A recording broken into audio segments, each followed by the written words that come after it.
বর্ষায় বেহাল দশা রাস্তার। স্কুলে আসতে আতঙ্ক ছাত্রছাত্রীদের। কমছে স্কুলে পড়ুয়াদের উপস্থিতির হার। এক হাঁটু কাদা মারিয়ে নিত্য যাতায়াত বাসিন্দাদের। স্কুলে আসাই আতঙ্কের হয়ে দাঁড়িয়েছে এলাকার খুদে পড়ুয়াদের কাছে। সৌজন্যে মরণ ফাঁদ হয়ে থাকা বেহাল রাস্তা। রয়েছে স্কুল, রয়েছে পর্যাপ্ত শিক্ষক, সরকারি তরফে মিড ডে মিল থেকে শুরু করে সমস্ত সুযোগ সুবিধাও রয়েছে, কিন্তু সবকিছু থাকা সত্ত্বেও সামান্য বৃষ্টি হলেই আতঙ্কের জেরে স্কুলমুখী হতেই চায় না এলাকার পড়ুয়ারা।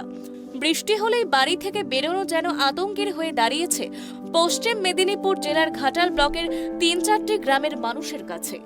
1 বছর 2 বছর নয়, প্রায় 8 থেকে 9 বছর ধরে চরম বেহাল অবস্থায় পড়ে রয়েছে ঘাটাল ব্লকের অজবনগড় গ্রাম পঞ্চায়েতের পান্না থেকে ঢেকিরঘাট পর্যন্ত 6 কিলোমিটার মূল যোগাযোগকারী মাটির রাস্তাটি।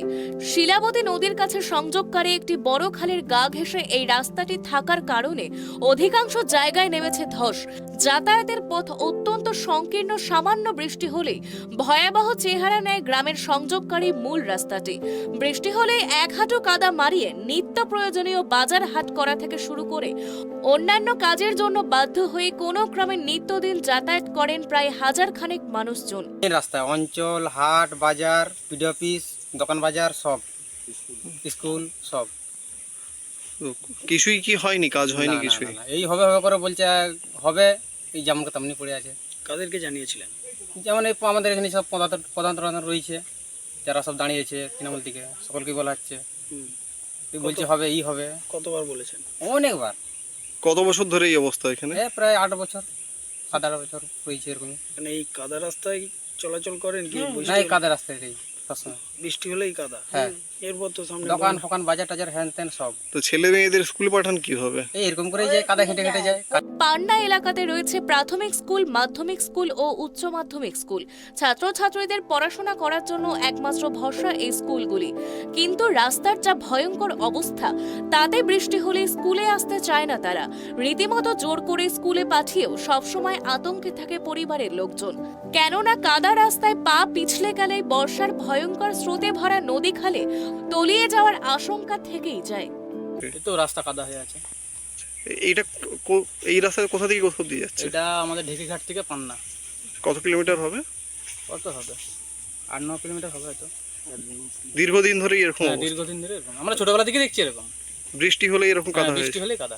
তাহলে বাড়ির যে ছেলে মেয়েরা তাদেরকে স্কুল পাঠান কিভাবে? ওই তো জোর জবরদস্তি স্কুল যাবেনি, তো জোর করে মেরে পাঠানো হয়। কি কষ্ট হয় তোমাদের?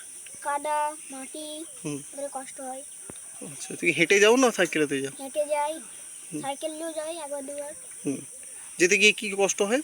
যেতে গিয়ে পড়ে যাই। কেন পড়ে যাও? কেন? পা স্লিপ খাই বলে।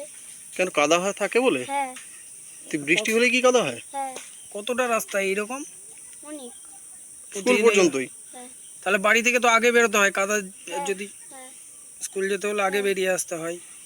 স্থানীয় মানুষজন জানান, প্রতিবারই ভোটের সময় নেতা নেতৃত্বরা বাড়ি বাড়ি ভোট চাইতে এসে বলেন ভোটে জিতলেই প্রথম কাজ হবে এই রাস্তার সংস্কার করা। কিন্তু ভোট ফুরোলেই বেমালন ভুলে যায় সেই সব কথা। আমাদের ওই যে স্কুলটা বলছে না, স্কুল এবং আমাদের উত্তরপাড়া হয়ে একদম অঞ্চল পর্যন্ত, মানে আমাদের মূল যে অঞ্চলের যোগাযোগ, সেটা একদম রাস্তাটা কি অবস্থা হয়ে রয়েছে রাস্তা? অবস্থাটা ওই ঢেকিরঘাট থেকে ওরা 2 কিলোমিটার মতো রাস্তাটা পাটে পাটে করেছে, 1 কিলোমিটার করে। বাকি রাস্তা প্রায় 4-5 কিলোমিটার রাস্তা এখনও বাকি রয়েছে, যেটা ঢালাই অবশ্যই এখনই প্রয়োজন। ঢালাই না করলে কিন্তু এলাকার একটা বিশাল সংখ্যক মানুষজন প্লাস আমাদের স্কুলের ছাত্রছাত্রী তারা আসা যাওয়া করতে পারছে না। আর শুধু এই ঢেকিরঘাট গ্রামটা নয়, আমাদের পাশে একটা রাধাকান্তপুর বলে গ্রাম আছে, ওই গ্রাম ঢেকিরঘাট ভায়া হয়ে আমাদের এই স্কুল বা পোস্ট অফিস বা বাজার, অঞ্চল অফিস সব এখানকেই আসে। কত মানুষ যাতায়াত করেন এটা দিয়ে? প্রায় দিনে তো 800-1000 লোক তো যাতায়াত করে এটা দিয়ে। মূল স্কুল ছাত্রছাত্রী কত স্কুল যাতায়াত? ছাত্র এখন মিনিমাম 100-র কাছাকাছি দুটো গ্রাম থেকে। এইরকম কত বছর হয়ে রয়েছে? এটা 6-7 বছর হয়ে রয়েছে। আর এই রাস্তার জন্যই কিন্তু আমাদের স্কুলের ছাত্র সংখ্যা কমে যাচ্ছে, কারণ ওই দুটো গ্রাম থেকে বেশ কিছু ছাত্র সংখ্যা আগে আসতো, প্রায় 200-250। তারা ওই নদী পেরিয়ে জীবনকে সংশয় নিয়ে তারা ওই রসিংগঞ্জ চলে যাচ্ছে, কারণ ওইদিকে রাস্তাটা ভালো বলে। আর আমাদের এদিকে আমাদের ছাত্ররা আসতে চাইছে না। এই বেহাল অবস্থা নিয়ে কোথাও জানিয়েছেন আপনারা? আমরা জানিয়েছি, আমরা এসডিও সাহেবকে জানিয়েছি। এই রিসেন্ট কিছুদিন আগে আমরা বিডিও সাহেবকে আমরা মাস্টার করেছি, প্রায় 100-150 মানুষের স্বাক্ষর নিয়ে। কি জানিয়েছেন ওনারা? আমরা জানিয়েছি যে ইমিডিয়েট আসুন, আপনারা তদন্ত করে আমাদের এই রাস্তাটা করুন। আর এই যে হানাটা দেখতে পাচ্ছেন, এই হানাটার যে অবস্থা, আর কিছুদিনের মধ্যে এটা ভেঙে যাবে। ভেঙে গেলে কিন্তু তখন কিন্তু এই যে রাস্তার যে অবস্থার জন্য মানুষের অবস্থা হচ্ছে, এই হানা ভেঙে গেলে কিন্তু তার থেকে আরও বেশি ভয়ঙ্কর অবস্থা হয়ে যাবে। একই রকমভাবে উদাসীন রয়েছেন প্রশাসনের কর্মকর্তারাও। গ্রামবাসীদের অভিযোগ, একাধিকবার মহকুমা প্রশাসন ও ব্লক প্রশাসনের কাছে লিখিত আকারে রাস্তা সংস্কারের ব্যাপারে দাবি জানালেও আখেরে লাভ হয়নি কিছু। অন্যদিকে স্থানীয় পঞ্চায়েতের দাবি, ওই রাস্তায় ইটের টুকরো এবং মোরাম ছড়ানো হয়েছে। এই মুহূর্তে এর বেশি কিছু করা সম্ভব নয়। ঊর্ধ্বতন কর্তৃপক্ষকে কি জানানো হয়েছে, নির্দেশ এলে কাজ করা হবে। ওখানে কিছু মরাম আমাদের অঞ্চলখান থেকে কিছু মরাম এবং কিছু ইট ভাঙা আমরা ওখানে দিয়ে মোটামুটি রিপেয়ারিং ব্যবস্থা করে দিয়েছি।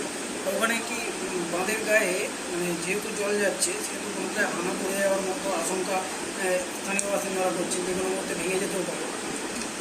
আমরা জানিয়েছি, ব্লকে রিপোর্ট করেছি যে এই অবস্থায় আছে এই জায়গাটা, আপনারা একটু দেখুন।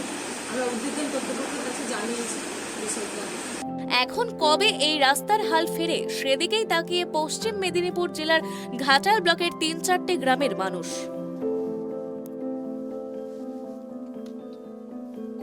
পশ্চিম মেদিনীপুর থেকে শুভ চক্রবর্তীর রিপোর্ট, ট্রাইব টিভি বাংলা।